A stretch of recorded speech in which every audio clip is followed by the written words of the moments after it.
À la fin du 19e siècle, et grâce aux grands pionniers de l'image et du cinéma, on assiste à la naissance du film documentaire. Sa vocation ? Documenter le réel sans artifice. Et pour l'époque, les premiers essais de documentation du réel, comme les premières vues des Frères Lumière ou les films chronophotographiques de Marey ou de Muybridge, font sensation. Mais c'est en 1922 que le réalisateur Robert Flaherty sort Nanook, une fiction du réel où s'entremêlent réel et ressorts romanesques, et qui est considéré comme le premier documentaire de l'histoire. Dans la foulée, l'Europe voit déferler le documentaire d'avant-garde, terrain d'expérimentation artistique pour de jeunes cinéastes. Puis, entre les années 30 et 50, avec l'arrivée du parlant, le documentaire abaisse ses ambitions artistiques et est de plus en plus utilisé comme outil de propagande.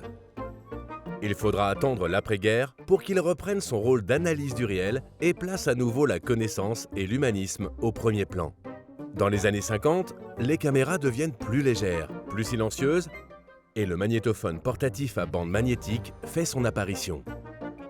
Le documentariste gagne alors en liberté et tourne au plus près de l'action sur le terrain.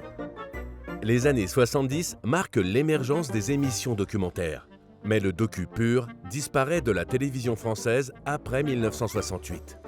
Les documentaires politisés ou personnels se multiplient via des circuits associatifs et généralement militants.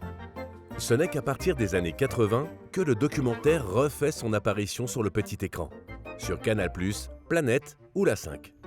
Au même moment, on assiste également à la création de plusieurs associations et festivals dédiés. À partir de 2010, le documentaire tire parti des possibilités d'Internet. Les formes d'écriture évoluent, les supports s'hybrident et le web documentaire fait le buzz. Aujourd'hui, avec les nouvelles technologies comme la réalité augmentée ou la vidéo à 360 degrés, les docus repoussent les frontières du réel. Plus collaboratif, plus immersif et sans filtre, le documentaire n'a pas encore livré tous ses secrets.